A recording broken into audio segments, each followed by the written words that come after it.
하나님 말씀 마태복음 9장 9절에서 17절까지의 말씀입니다. 마태복음 9장 9절에서 17절까지의 말씀 우리 한 목소리로 같이 읽겠습니다. 시작.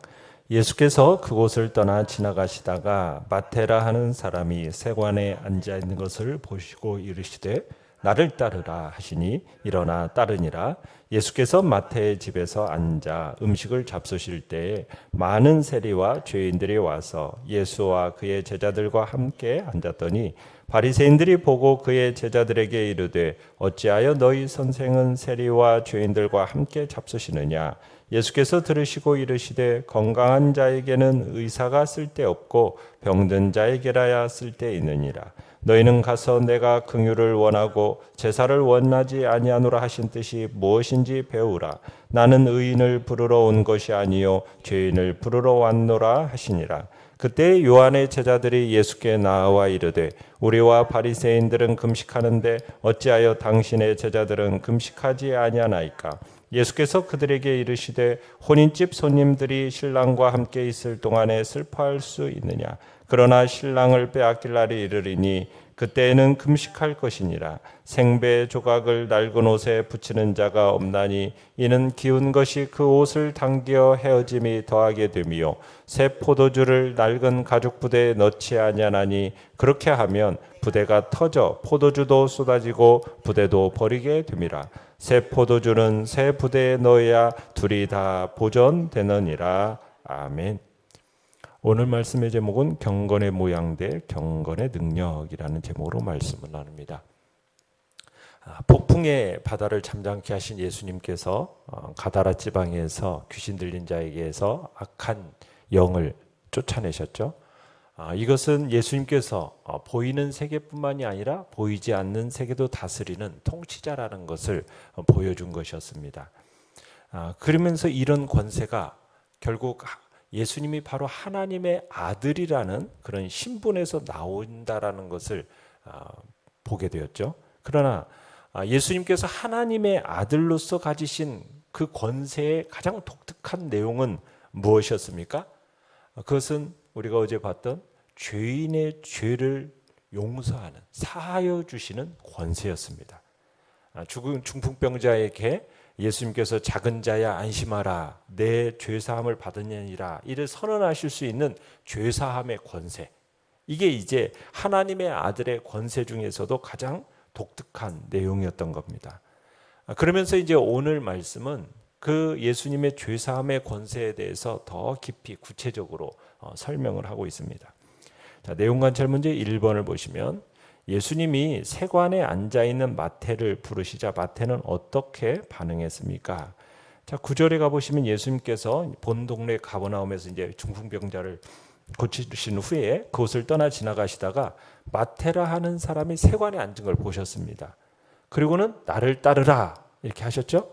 그러자 마태가 즉시 일어나 따릅니다. 예수님께서 세리를 불러서 자기 제자로 삼으셨다라는 것은 이 당시에 매우 파격적인 일입니다. 당시 유대 사회에서는 창기와 더불어서 세리는 한 묶음으로 취급당했거든요. 왜냐하면 세리는 돈밖에 모르는 사람이고 자기 이익밖에 모르는 사람이라고 여겨졌기 때문에 세리는 죄인들로서 모든 사람들로부터 버림받은 사람이고 상종하지 못할 사람들로 취급받았던 겁니다. 자, 그런데 예수님께서는 바로 이런 세리를 제자로 삼으시는 거예요. 그것도 하나님의 나라를 세우는 일에 초석과 같이 중요하게 사용할 제목인 12제자, 12사도 중에 한 사람으로 사람을 삼으신 겁니다. 그러니까 이런 파격적인 부르심, 상상치 못할 이 은혜를 이 마태가 받은 것이고 마태는 그 즉시 모든 것을 버려두고 주님을 따르게 되는 겁니다. 이 마태는 이제 10절에 보면 예수님에게로부터 받은 입은 은혜가 너무 크고 감사한 나머지 잔치를 벌이게 됩니다. 그래서 여러 사람을 초청해가지고 그 감격과 기쁨을 함께 나누게 되죠. 내용 관찰 문제 2번을 보시면 바리새인들이 예수님의 제자들에게 요한의 제자들이 예수님께 질문한 내용은 각각 무엇입니까? 11절에 보시면 바리새인들이 예수님의 제자들에게 뭐라고 말합니까? 어찌하여 너희 선생은 세리와 죄인들과 함께 잡수시느냐 하고 비방을 합니다. 그러니까 이 바리새인들은 지금 스스로 죄를 사할 권세를 가졌다고 하는 분이 어떻게 죄인들과 어울릴 수 있느냐는 거예요. 이것 자체가 이해가 되지 않는다라는 거죠. 이 바리새인들의 생각과 마음 속에는 거룩하고 경건한 사람은 죄인과 엄격하게 구별되고 결코 서로 가까워지거나 교제할 수 없다. 이게 이제 고정관념이 깊이 새겨져 있었습니다. 그런데 지금 예수님이 죄인들과 이렇게 교제하는 것을 보고서는 지금 이런 질문을 던진 거죠. 자, 14절에 가보시면 세례 요한의 제자들은 예수님께 나와서 뭐라고 또 질문을 던집니까? 우리와 바리새인들은 금식하는데 어찌해서 당신의 제자들은 금식하지 아니합니까? 이렇게 질문을 던집니다. 자, 영광 묵상 문제 3번을 보겠습니다. 자, 예수님이 두 가지 질문에 대답하신 내용은 각각 무엇입니까? 자, 바리새인들을 향해서는 예수님이 뭐라고 답변을 하셨습니까? 12절에 보면은 건강한 자에게는 의사가 쓸데없고 병든 자에게라 쓸데있느니라. 그러니까 내가 지금 죄인들을 친히 찾아가서 그들과 함께하는 것은 죄로 병든 그들의 영혼을 고쳐서 살리기 위함이라는 것이죠. 죄가 없는 자라면 내가 뭐 이렇게 할 필요가 없다. 지금 이렇게 말씀하시는 겁니다. 그러나 나는 죄로 병든 영혼을 고치는 의사이기 때문에 저들은 내가 필요한 존재라는 거예요. 나는 죄로 병든 영혼을 고치는 영적인 의사로서 지금 죄인과 함께하는 것이고 저들은 나를 절실하게 필요로 하기 때문에 내가 그들을 찾아간 것이다. 이렇게 지금 말씀하시는 겁니다. 자, 그런데 건강한 자에게는 의사가 쓸데없다. 지금 이렇게 말씀하시지 않았습니까? 이 말씀은 바리새인들이 오해하지 않도록 또 경계하면서 13절에서 뭐라고 또 일깨우시냐면 너희는 가서 내가 긍휼을 원하고 제사를 원하지 아니하노라 하셨듯이 무엇인지 배우라. 이게 무슨 말이냐면 바리새인들은 자기 의로서 영생에 이르고자 했기 때문에 스스로 힘써서 의를 행하려고 했습니다. 거기다 자신들은 의롭다고 생각을 했어요. 지금 이런 바리새인들을 향해서 예수님이 호세아 선지자의 이 말을 인용하면서 내가 긍휼을 원하고 제사를 원하지 아니하노라 하신 말씀의 의미가 뭔지를 배우라. 지금 이 말씀하시는 거군요. 그러니까 이 말씀의 의미는 무슨 얘기냐면 비록 겉모습은 경건하다고 하지만 실상 하나님이 요구하시는 그 경건과는 너희는 거리가 먼 자들이다 하시면서 지금 위선을 지적하시는 내용입니다. 그러니까 이 호세아 선지자의 이 말씀을 통해서 너희 자신의 그 믿음과 경건의 실상을 제대로 배우라는 거예요. 너희도 세리와 똑같은 자들이다. 죄인이다. 너희도 결코 의인이 아니다. 지금 이 얘기를 하시는 겁니다. 너희는 건강해서 의사가 필요 없는 사람이다라고 여기는데 그렇지 않다라는 거죠.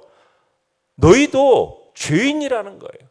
너희가 정죄에서 지금 멸시하고 있는 이 세리나 이 죄인들과 별반 다르지 않은 동일한 너희도 죄인이다. 그러니 너희도 나로부터 고침을 받아야 살 수 있는 존재다. 너희도 죄를 용서받고 하나님 앞에 의롭다 하심을 얻게 하는 내 은혜가 지금 필요한 죄인들이다. 지금 이 이야기를 밝히고 계시는 겁니다. 그래서 나는 의인을 부르러 온 것이 아니라 죄인을 부르러 왔다. 이게 뭐예요? 너희가 스스로 의로운 자라고 지금 고집하지만 죄인을 불러 회개해서 살 길을 얻게 하는 이 은혜를 너희가 받지 못한다면 너희는 은혜를 받지 못한다면 너희는 영원한 멸망 가운데 있게 된다라는 경고의 말씀이 들어가 있는 거예요. 너희는 죄인이면서도 죄인인 줄도 모르는 이게 아주 심각한 문제라는 거죠. 자기를 스스로 의롭다고 여기고 있는 이 바리새인들의 가장 큰 잘못을 지금 지적하고 계시는 겁니다. 14절에서 세례 요한의 제자들은 예수님께 우리와 바리새인들은 금식하는데 어찌해서 당신의 제자들은 금식하지 않습니까? 라는 이 질문에 예수님이 뭐라고 반문을 하시죠. 혼인집 손님들이 신랑과 함께 있을 동안에 슬퍼할 수 있느냐? 그러니까 예수님의 대답은 단순히 금식을 찬성하느냐 반대하느냐 이것에 관한 이야기가 아닙니다. 지금은 어느 때라는 겁니까?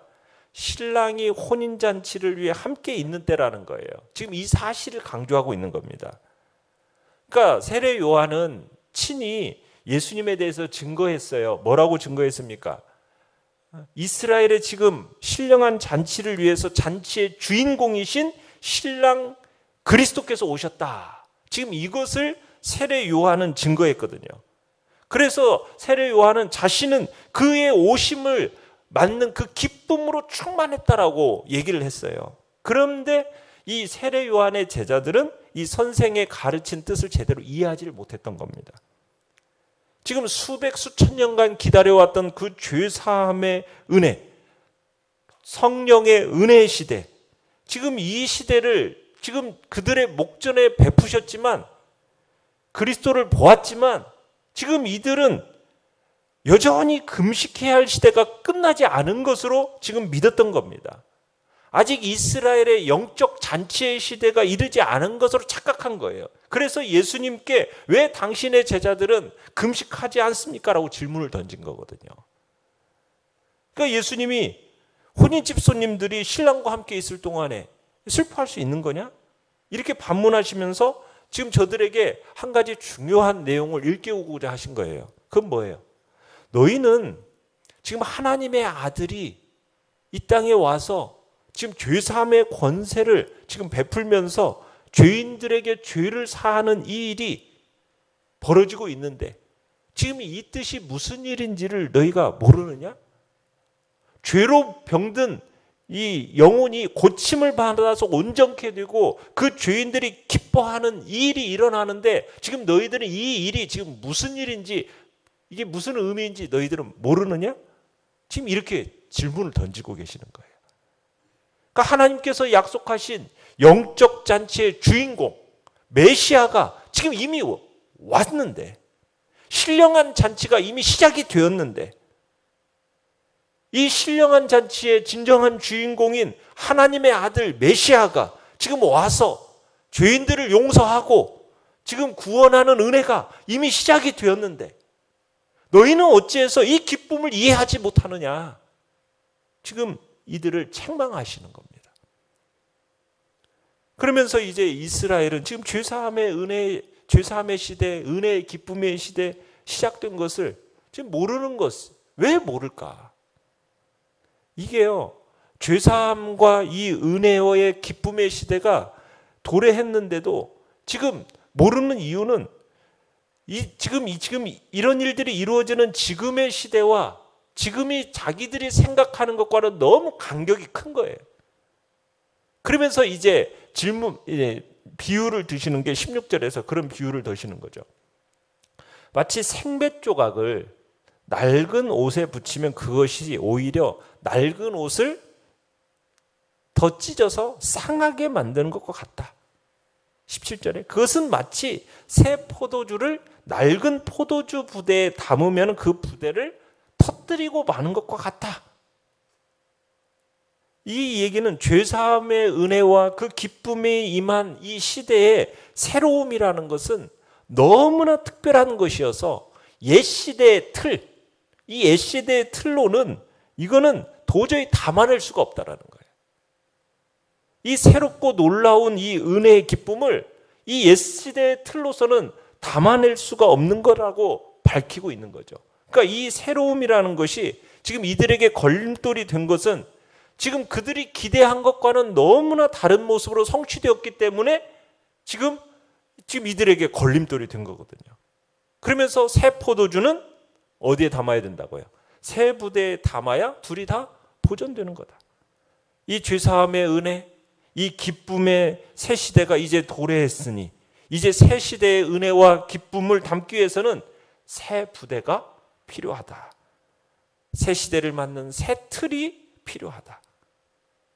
하나님의 아들로서 죄인을 용서하시는 그 변화하게 하시는 은혜가 이제 새로운 역사와 시대의 핵심이고 그 시작을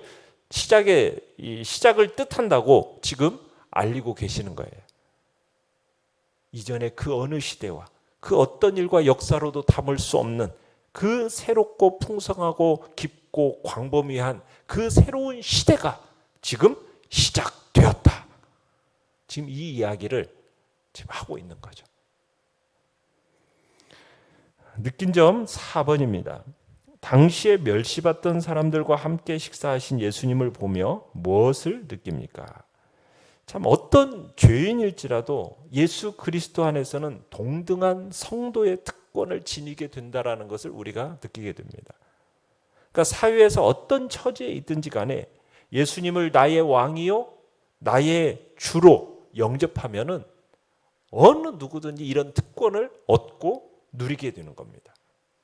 이게 바로 풍성한 기독교의 은혜, 구원의 은혜의 특징이지 않습니까?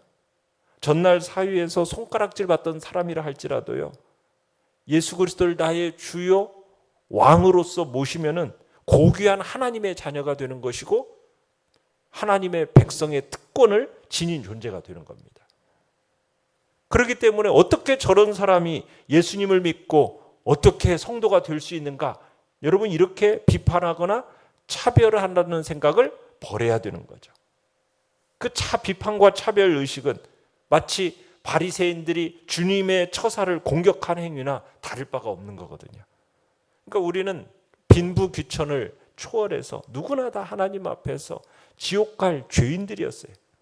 그런데 우리가 하나님의 백성이 된 것은 우리의 신분이나 우리의 노력으로 되어진 것이 아니지 않습니까? 다 예수 그리스도의 속죄의 은혜를 힘입어서 하나님의 거저 주신 선물을 받음으로 말미암아 우리가 구원의 은혜를 누리는 거잖아요.